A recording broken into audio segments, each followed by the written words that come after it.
Okay,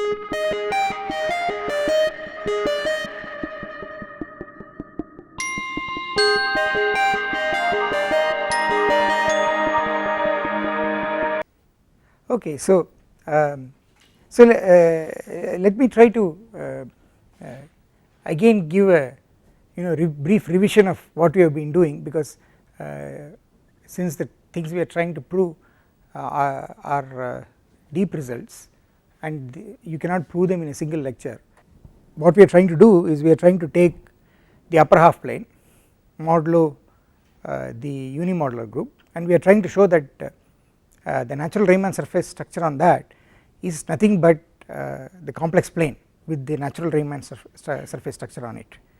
Okay, so this is a rather deep result, and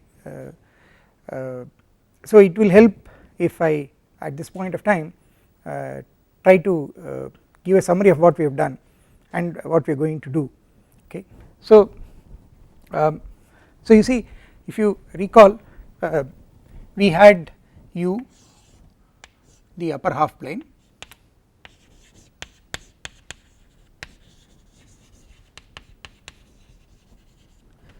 namely the set of all tau in C such that the imaginary part of tau is positive, and then if you start with tau in the upper half plane, then you have the corresponding lattice L tau, which is generated by which consists of integer multiples of integer linear combinations of 1 and tau. Okay, that is, it is the Z submodule of C generated by 1 and tau. Okay, so it is of the form n plus m tau, where n and m are integers, and then you know that we get the torus associated to this lattice T sub tau. This is just complex numbers modulo L tau, and this is you know that this is the quotient of C by L tau. Okay, and you know that this has universal cover C, and the covering map is just the natural map from C to this quotient. Okay, and you know of course that the fundamental group of this can be identified with L tau, and it can also be thought of as the Mobius transformations that are given by translations by elements of L tau. Okay, yeah, and then we also know that, you see, if you look at the various tori T sub tau as tau varies over U, if you take the isomorphism classes, holomorphic isomorphism classes, then this is bijective to U, the upper half plane modulo PSL2Z. Okay, namely tau, the tori corresponding to tau 1 and tau 2 are holomorphically isomorphic, which means isomorphic as Riemann surfaces, if and only if tau 1 and tau 2 are in the same orbit for the action of the unimodular group PSL2Z on the upper half plane. Okay, and then of course we have also seen that U mod PSL2Z is a Riemann surface, is naturally a Riemann surface.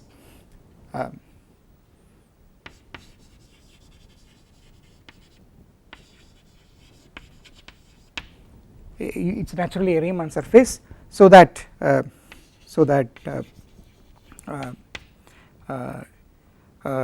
natural map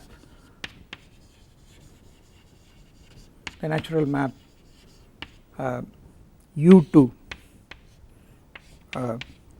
which is just the quotient map,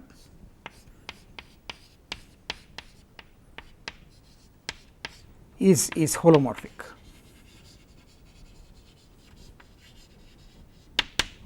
So this is a natural quotient map which sends any tau in the upper half plane to the isomorphism class of the complex torus defined by tau, which the isomorphism class I denote it with a square bracket, okay. And of course we are trying to show that this Riemann surface U mod PSL2Z is isomorphic to C, okay. So we have to find a holomorphic map which is defined on this, and whose image is all of the complex numbers and which is also injective. So you know you have to find a bijective holomorphic map from this to C, and that will give you automatically automatically a bijective biholomorphic map, okay. So the claim is so let me write this here. So what we are trying to show is, well, so I can save some space and draw the line here. The claim or theorem is that there exists a holomorphic isomorphism from U mod PSL to Z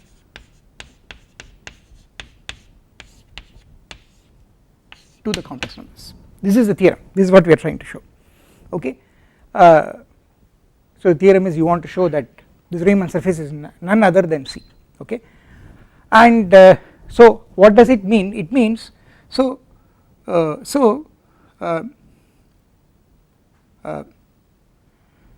given such a, see the existence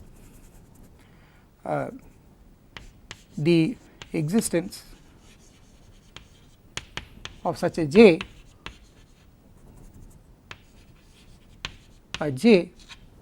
defines a map,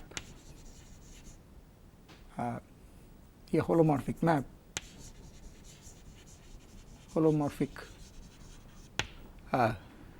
PSL to Z invariant map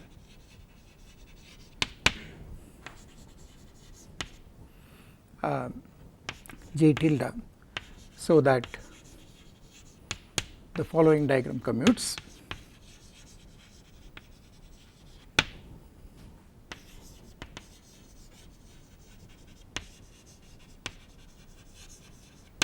So you see, you have this quotient from U to U mod PSL to Z. U mod PSL to Z is just the set of orbits of PSL to Z in U, okay.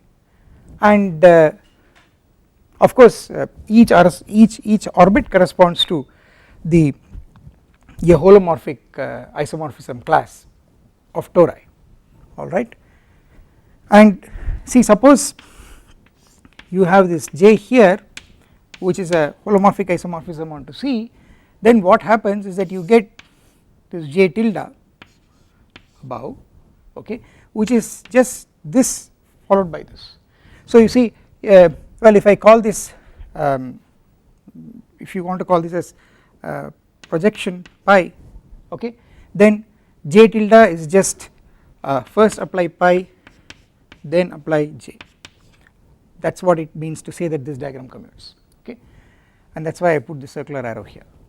So so the point is, we will have to first find a map J tilde, okay.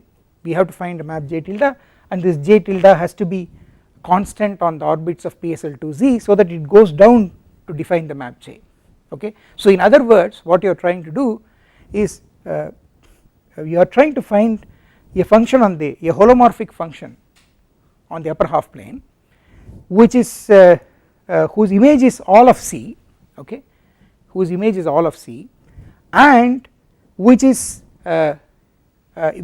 invariant for the action of PSL to Z, okay, and such I have told you that functions which are invariant under the action of the unimodular group or a subgroup of the unimodular group are called modular functions. In general, if they are holomorphic or meromorphic functions which are invariant under a certain group of Mobius transformations are called automorphic functions, and those automorphic functions which are invariant under the unimodular group or a subgroup of the unimodular group are called modular functions, okay. So the moral of the story is that if you want to get hold of J, you will have to construct a modular function on U. So you have to construct a holomorphic function on U which is invariant for the action of the group PSL2, the unimodular group PSL2Z, okay. So this, so in fact what is this J? It associates to every orbit of PSL2Z a unique complex number, okay. So in other words, but orbits of PSL2Z are precisely isomorphism classes of a complex tori, okay. So you are trying to find a complex number which associated to any complex torus such that the complex number depends only on the isomorphism class of that complex torus, okay. So whenever you find a quantity which is dependent only on the isomorphism class, that quantity is called an invariant, okay, because it depends only on the isomorphism class, it is called an invariant. So what you are trying to do is you are trying to find invariants for complex tori, okay. So constructing this modular function J, trying to get hold of a modular function J tilde is actually it actually translates to finding invariants for complex tori, okay. So you see, if I start with if I start with a point tau in the upper half plane, J tilde of tau has to be something that depends only on the isomorphism class of the complex torus defined by tau, okay. So in other words, it has to depend on the geometry of T tau as tau changes, okay. So that is the reason one hopes that one looks at T tau and tries to construct some function of tau which will behave in this way. So that led us to try to look at functions, the possible holomorphic functions on T tau, but then that T tau is compact, okay. Therefore there are no global holomorphic functions, so the only thing that you can expect are meromorphic functions, and then we argued that the simplest such meromorphic function is given by the Weierstrass phi function, okay. So for tau in the upper half plane, we have the meromorphic function, the Weierstrass phi function phi tau of z. We define the Weierstrass phi function, and this is well, it is given by a series 1 by z squared plus summation over omega in the lattice omega not equal to 0 of 1 by z minus omega the whole squared minus 1 by omega squared. We define this Weierstrass phi function, and this function, so this phi function, so how was this phi function? It was, so from the complex plane minus the lattice to the complex plane, this phi function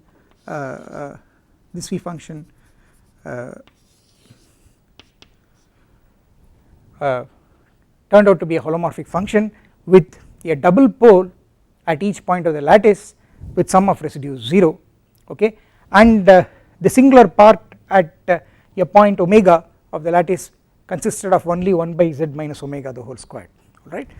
And then this function, so you see this function goes down to the torus minus, you see the image of this whole lattice in the torus will be a single point on the torus, okay. So let me call that as pi sub tau of L of tau, that is a single point, okay, and you get a meromorphic function on the torus minus a single point, okay, and this is the simplest meromorphic function that you can, so maybe I can call this as phi tau hat, okay, and well, this is the, so what is, so this map is just the natural projection, so this is sitting inside C and this is sitting inside T tau, and this is the natural map, this is the natural quotient map pi sub tau, okay, which is the universal cover, okay, and so the phi function is the simplest kind of function you can get on the torus, and then of course there is another way of writing it, since every point of the lattice is a pole, I can extend this function to have the value infinity there, and I can define, but then I will have to change the target to the Riemann sphere C union infinity, I have to add the point at infinity. So another way of writing this is, well, I can also write it as you know, I can also write it like this, C to C union infinity, this is the Riemann sphere with the natural structure of Riemann surface, and then I can write this as phi sub tau here, and this is a holomorphic function, and that goes down to the torus, and that gives you well, phi sub tau hat, okay, so I can also write it like this. So the point is either if you want to write the meromorphic function as a holomorphic function, you throw out the poles, or if you want to write it as a holomorphic function, you write it as a holomorphic function into the Riemann sphere, okay, you include the point at infinity, okay. So in other words, this defining the value of the function to be infinity at a pole continues to make it a meromorphic map, continues to make it a holomorphic map in the neighborhood of that pole, provided you take the complex structure, the natural Riemann surface structure on the Riemann sphere, okay. So well, so then what we did was, so the aim is of course, you know, to cook up for tau, as tau varies, a certain complex number, okay. So it is a variation of phi sub tau as tau varies, that is important, and so what we did was, well, we found that this Weierstrass phi function satisfies the natural differential equation, so we have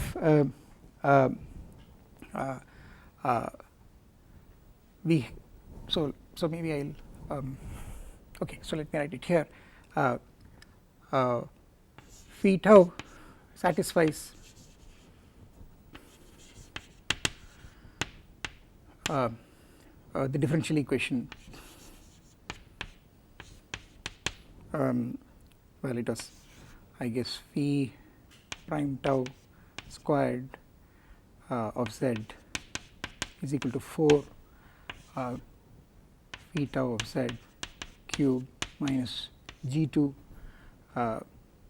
phi tau of z minus g3, okay, where g2 and g3 were certain functions of tau, they were certain summations over this lattice, okay, and then we factorize this as 4 times, we factorize the polynomial on the right as into 3 linear factors, we wrote it as phi tau of z minus e1 into phi tau of z minus e2 into well, into phi tau of z minus e3,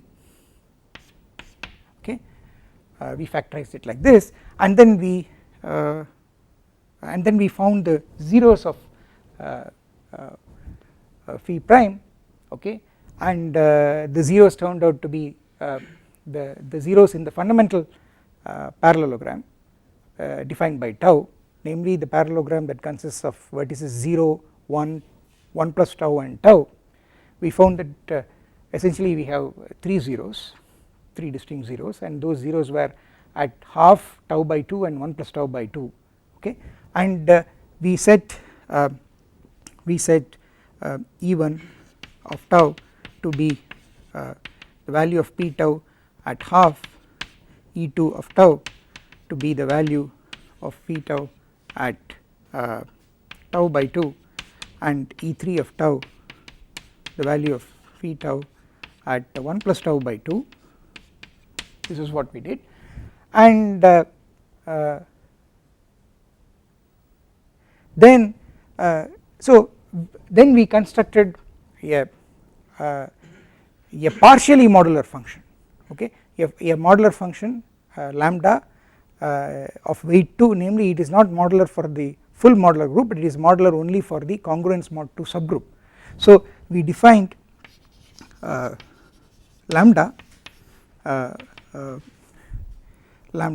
in the following. So the lambda was defined from the upper half plane into the complex numbers, okay.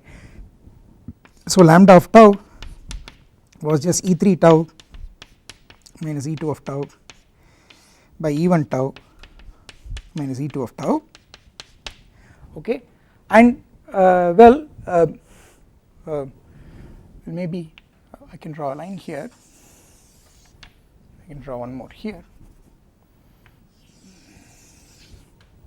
and we were studying the we noticed that lambda is a holomorphic function, and it never takes the values 0 and 1, okay. So lambda holomorphic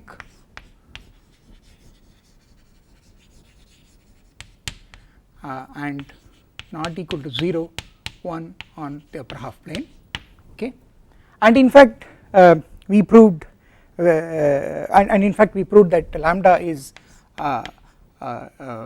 invariant under the congruence mod 2 subgroup of PSL2Z, namely PSL2Z subscript 2, okay. This consists of all those transformations in PSL2Z which have representative matrices, which when you read the coefficients mod 2 you get the identity matrix, 2 by 2 identity matrix, okay. And so of course our aim is this is only a normal subgroup, okay, and we want in fact what we are looking for here is a function which is invariant under the whole modular group, okay. So how to extend this function? So for that we had to study the mapping properties of lambda, alright, and what were the mapping properties? In fact we proved that so let me draw a small diagram here. So this is the this is a complex, this is a tau plane, okay, and this is the real axis, this is the imaginary axis, this is the origin, and this is the line passing, vertical line passing through 1, this is the vertical line passing through -1, okay. So this is real part of tau equal to 1, this is real part of tau equal to -1, this is real part of tau equal to 0, okay, and then what we did was we drew a region like this, we took a region like this omega, right, and this region was the interior of it is the interior which is bounded by this half line, and this semicircle which is centered at half and radius half, okay, and of course what we proved was lambda from omega to u is a holomorphic isomorphism. So lambda maps this region omega onto u, and let me recollect a few more facts. In fact what we did was well, you know, if you draw a segment like this, if you draw a line segment like this, and then if you draw a circle like this with center on the you know the imaginary axis, and well another symmetric circle here, semicircle rather, okay. And well, if you took you know this contour, okay, namely the contour that I start along this line, then I come down like this, then I go by this arc, then I go by this arc, then I go by this arc of the circle, then I go back, okay. Then how does lambda map this onto the lambda plane? So what we proved was that, you see, well, if I take this as lambda, then in the lambda plane what happens, so this is the lambda plane, what happened was, well, the fact is that lambda at infinity takes the value 0, okay. So and lambda at 0 takes the value 1, okay, lambda 0 is 1, so let me write it somewhere here, and lambda at 1 takes the value infinity, okay, lambda of 1 is infinity, the point at infinity. And see, if you take the image of this contour, what you would get is, you see, so there is a point 0 and then there is a point 1, okay. So you will end up with a small semicircular region here, semicircular arc here, nearly semicircular arc, okay. And then so you will get the semicircular arc, then you will get a segment on the real axis, then you will get another semicircular arc centered at 1, and then it goes on like this at up to some point, and then you get a large semicircular arc like this. So let me draw this properly. So the image of the maybe I draw this a little bigger so that I can do some shading if I want to do so. So I will draw it a little bit bigger. So you see, it is like this. So the image of that contour, the image of this contour here, this contour is exactly that roughly, okay.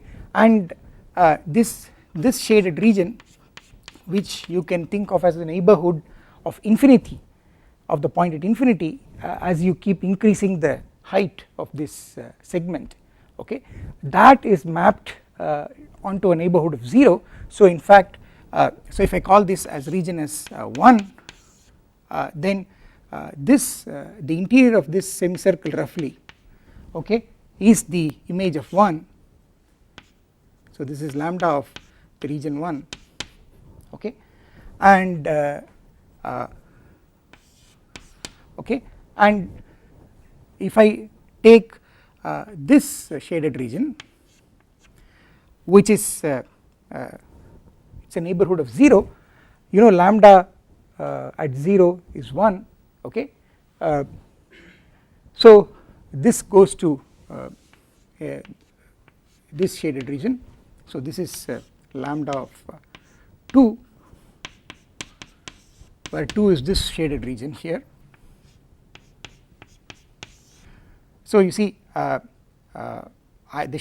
region is the region inside omega, okay. So it is actually the intersection of this semicircle with omega, right.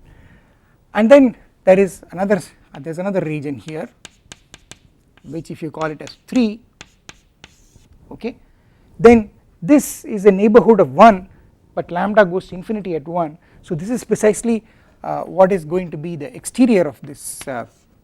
So you see, so I will have to shade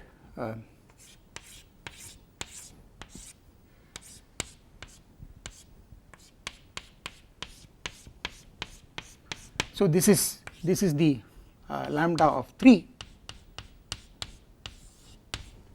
Okay, so this is how the mapping lambda behaves, and in fact therefore as you keep increasing the height of this segment, these shaded regions become smaller and smaller, and therefore these two semicircular regions shrink completely, and this circle becomes large enough to cover the whole upper half plane, and in this way lambda takes all values in the upper half plane, and in fact we can see that it takes each value once, because the winding number of this curve for any point in the upper half plane,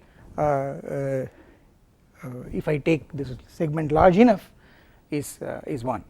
Okay, so this tells you that lambda maps omega 1 1 onto U, and it's a holomorphic, therefore it's also holomorphic, so it's a holomorphic isomorphism, but in fact what you also get is that, so you get lambda, see if you also take the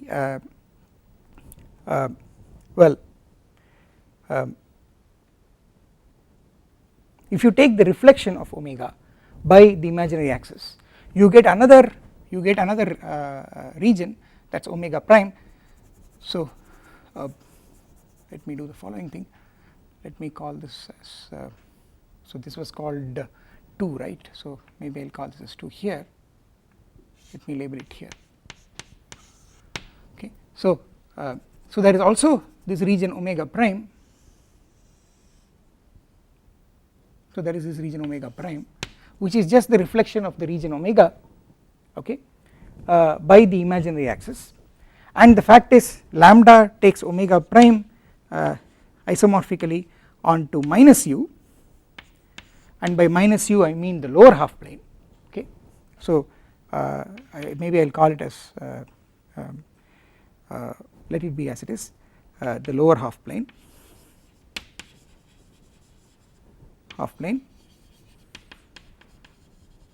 and you see one way to understand this is as follows. If you have not seen it, it's pretty easy. You make use of the fact because lambda of tau, if you remember, we to get this kind of picture we had to make estimates of see, in fact how did we get lambda of infinity is 0, lambda of 0 is 1, lambda of 1 is infinity. We got all these things by trying to look at a kind of Fourier series of lambda, right, and in fact trying to well, I think I have accidentally erased this, let me write it properly.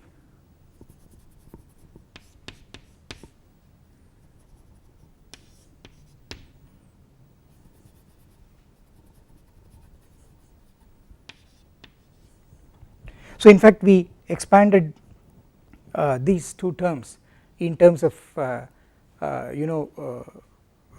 sines and cosines, and for that we made use of these definition and the definition of the phi function, and in fact what we got is, well, if you remember, what we got was the following. It was so it was sigma n equal to minus infinity to infinity, I think it was secant squared pi n minus half tau minus cosecant squared pi n minus half tau divided by, well, summation, another summation of the same type, sigma from minus infinity to infinity. This was, I think, secant squared pi n tau minus cosecant squared, the same term as in the numerator,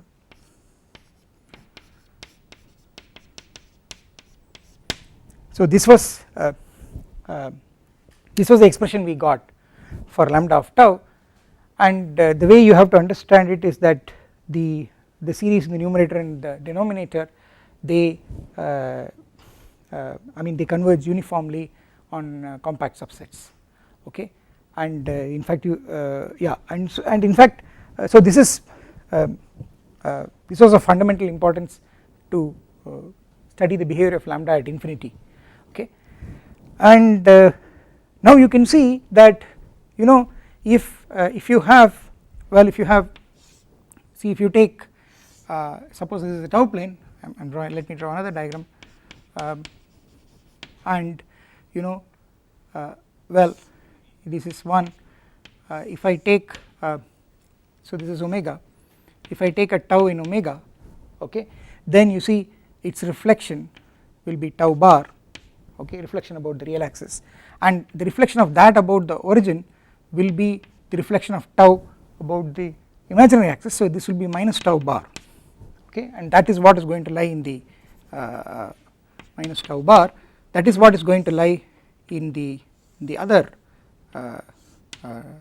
region omega prime, okay, and well, so I need to draw a line like this so that you don't confuse these two pictures, and therefore you see if I calculate lambda of minus, if I replace tau by minus tau bar here, okay, first of all if I replace tau by minus tau bar, you will see that replacing tau by minus tau does not do any harm because these are all squares of the corresponding trigonometric functions, and then replacing tau by bar, you can pull the bar out because all these functions have real coefficients in their series expansions.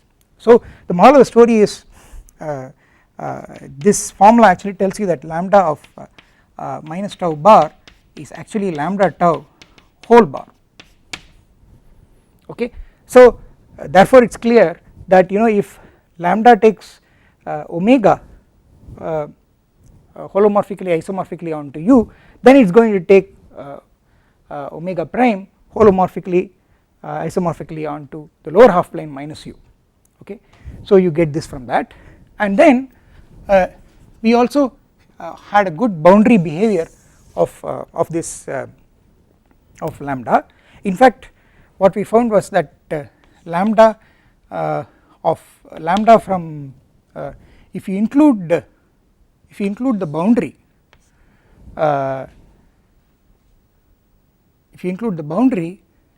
then the result is, well, I will get the whole complex plane except for yeah, so let me write it like this, lambda of omega bar union omega prime that turns out to be mapped to the whole Riemann sphere minus 0, okay, this will be C union infinity minus the origin, this is what you will have, okay, because you see the point at infinity, as you move from the point at infinity to 0, okay, lambda values move from 0 to 1, okay, and then as you move from 0 to 1, lambda values move from 1 to infinity, so you see you trace from 0 to 1 to infinity, the point at infinity, and then you come back and then come back all the way back to 0 as you move here from 1 to infinity, okay, then lambda values move back from infinity to 0, okay. So what happens is you get the whole real line, the only thing that you do not get is I get the value to get the value 0 I need the point at infinity, okay, but otherwise I get every other value, right. So and in fact if I so lambda of this so in fact let me put equal to here, okay, and then lambda of, well, if I include the point at infinity then I will get the whole I get C union infinity, okay, and the lambda is the function lambda is continuous and monotonic on the boundary of omega, okay. So well, now all the the whole point of doing all this was to use lambda and its mapping properties to cook up a function on the upper half plane which is modular, that is which is invariant for the whole unimodular group, namely a function such as j tilde. Okay, so I will define now, I will tell you how to define j tilde using this lambda. Okay, that was the purpose of getting hold of this lambda, and this the mapping properties of lambda will also be used later on, as we will see. Okay, so you see, now define j tilde from the upper half plane to the complex numbers by, well, j tilde of tau is 4 by 27. So let me write it down properly. It's 1 minus into 1 minus lambda of tau plus lambda of tau squared, the whole cube, divided by lambda of tau the whole squared into 1 minus lambda of tau the whole squared. Okay, so it's a rather crazy looking, I should say rather simple looking rational function of lambda of tau. Okay, it's a polynomial in lambda of tau in the numerator of degree 6, and in the denominator is a polynomial of degree 4. Okay, it's a rational function of lambda of tau, and the fact that this is doing the job also is that you are able to get a rational function here is also something that makes you to believe that there is some algebra, there is some algebraic geometry going on here, and in fact as I told you, all these complex tori are actually algebraic curves. They are given by zeros of a single polynomial in 2 variables, and they are called elliptic curves. These are cubic curves. Okay, and the key to that is this differential equation. Okay, we will come back to that later, and that is why this whole topic is usually called as the moduli of elliptic curves. Okay, that is also the reason why functions on a torus are called as elliptic functions. Functions on a torus are just functions on the C which are invariant under the lattice. Okay, and the functions invariant under a lattice are basically doubly periodic functions. They are periodic with respect to 1 as well as tau. Okay, these are called elliptic functions. Okay, so the fact is actually there are elliptic curves. These are actually elliptic curves, and we will see that in a later lecture. But the point is that the fact that you are getting an algebraic function, namely a quotient of polynomials in lambda, is suggestive of the fact that there is some algebra going on here. Okay, so we define j tilde in this form. Mind you, j tilde is very well defined because on the upper half plane lambda never takes the value 0 or 1, so this denominator is never going to vanish, and you have a quotient of holomorphic functions with the denominator non-vanishing. Therefore this is holomorphic on the upper half plane. Okay, so j tilde tau is holomorphic on U as lambda is not equal to 0 or 1 on the upper half plane.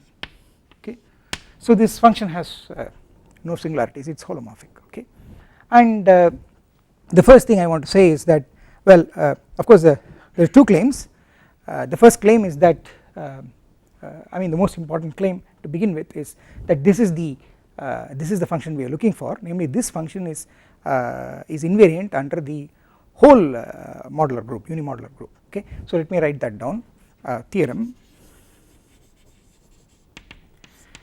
j tilde of tau is invariant under PSL2Z. Okay, so this is, of course this was the so what I want to tell you is that all the story so far was towards this end, to get hold of this function which is invariant under the whole unimodular group. Now how do you prove that this is invariant under the whole unimodular group? One does it again cleverly because we can use the so called functional equations of lambda, which express how lambda behaves under certain transformations. Okay, so let me recall that.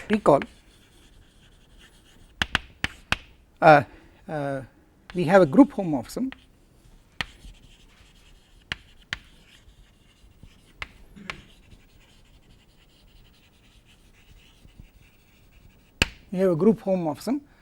from PSL to Z to PSL to Z mod 2Z, which we call phi 2. Okay, this is just take a matrix representative.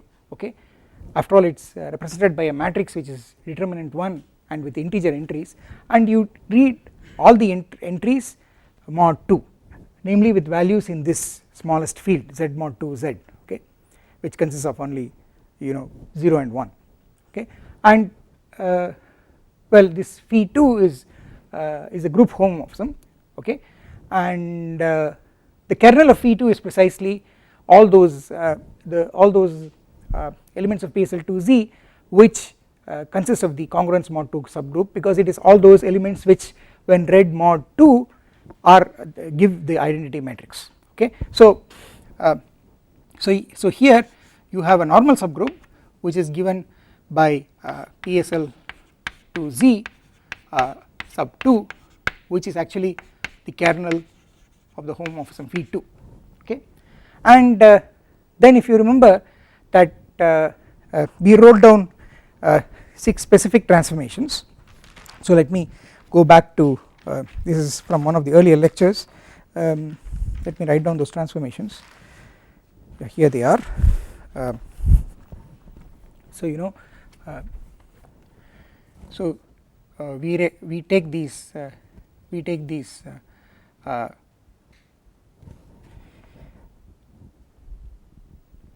so we take these transformations here, namely given by A1, A2, A3, A4, A5, A6, and there is a certain set of transformations here, and A1 corresponds to this is the identity matrix.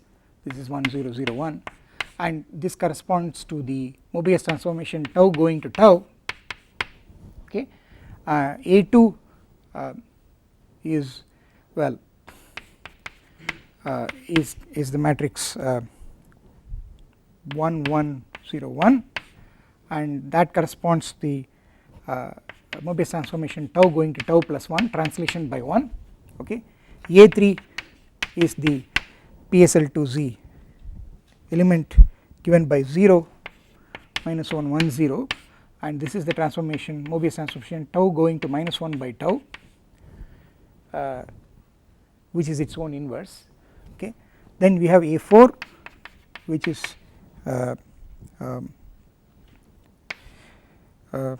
1 minus 1 1 0, which is tau going to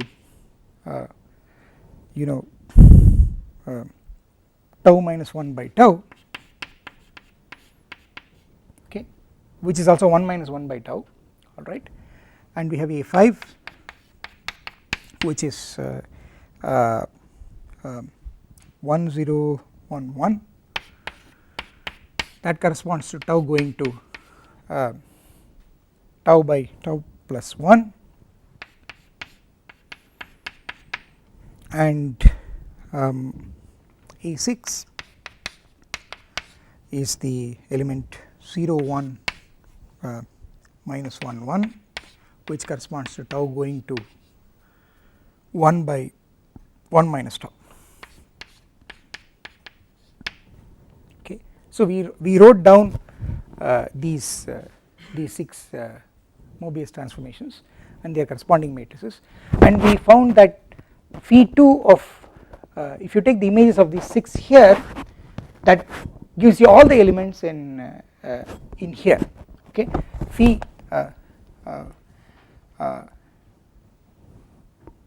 of so let me write that here. So phi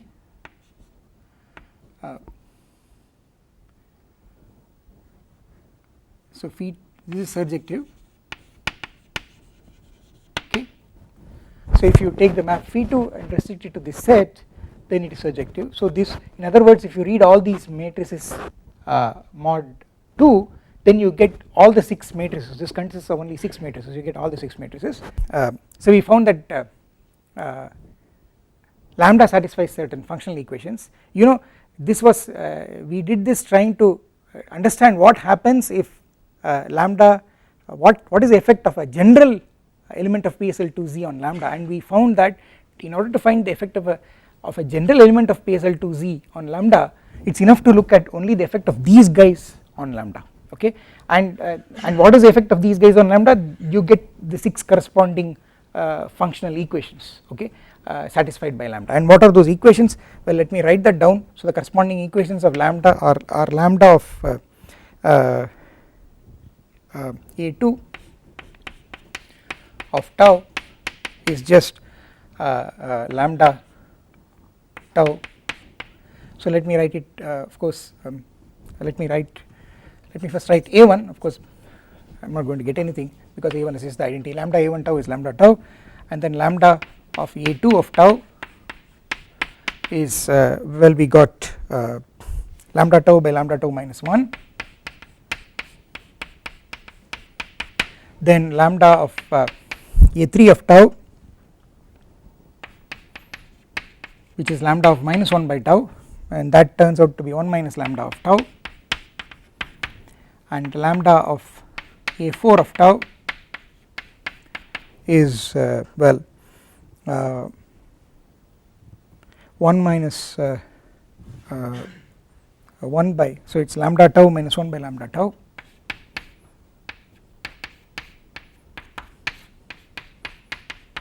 and lambda of A5 of tau is that is lambda of tau by tau plus 1, that is it's 1 by lambda tau,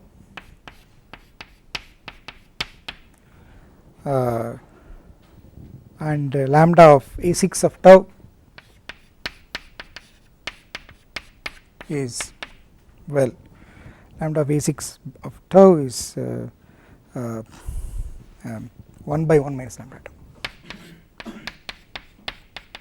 Okay, so we got these functional equations for lambda. Okay, now the point is that I'll quickly tell you how it's so easy now to verify that J tilde is invariant under PSL2Z. So, well, you know, let A be an element of PSL2Z. Okay, let A be an element of PSL2Z and look at phi2 of A. Okay, phi2 of A has to be here, and that has to be phi2 of one of these guys.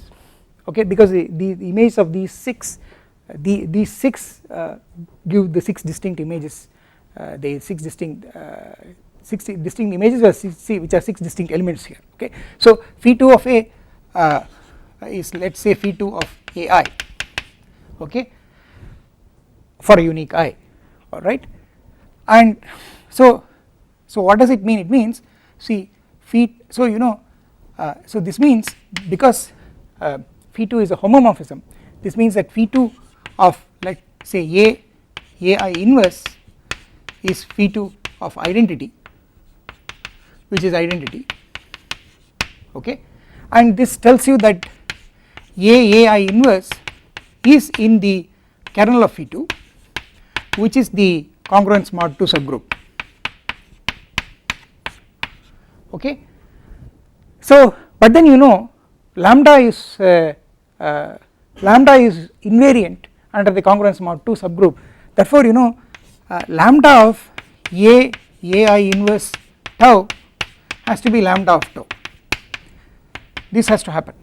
This is because lambda is invariant under the elements of the congruence mod 2 subgroup, okay, which is the kernel of the homomorphism phi. Now, so this tells you that, you know, if I call this, so this will actually tell you that lambda of A is the same as lambda of AI,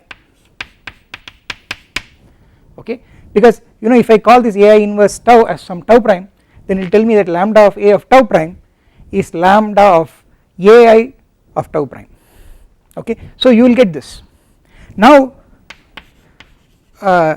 if I calculate j tilde of a of tau, okay, okay, then you see this is just if you look at the definition of j tilde, I will have to just wherever I have lambda of tau I have to put lambda of a of tau, alright, but then lambda of a of tau is the same as lambda of ai of tau, and therefore I will get essentially what I will get is I will get j tilde of ai of tau. So you see now therefore this is the same as j tilde of ai of tau, okay. Now the claim is all these j tilde of ai of tau, there are only 6 of them, in fact there are only 5 of them because a1 is just identity, they are all equal to j of tau, okay. Claim j tilde of ai of tau is simply j tilde of tau for all I, okay. How do you verify this? For example you verify it for let us say let us verify it for a3, okay. For example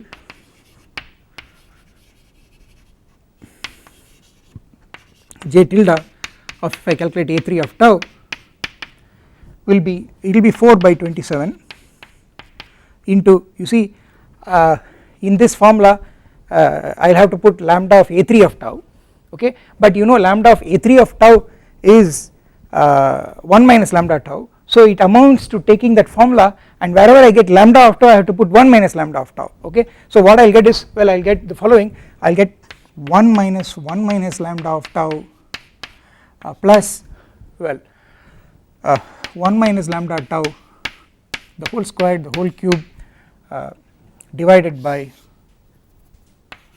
1 minus lambda of tau the whole squared into the other one is 1 minus lambda of tau the whole squared, and you can readily see that the denominator is the same. In the numerator you will again get if you expand it you will simply get j of tau, okay. So similarly you can verify that this is true for all the other cases, okay. It's just a matter of direct writing down, and this will easily in this way we easily see that j tilde is actually invariant under the unimodular group, okay. So with that we come to the conclusion of this lecture.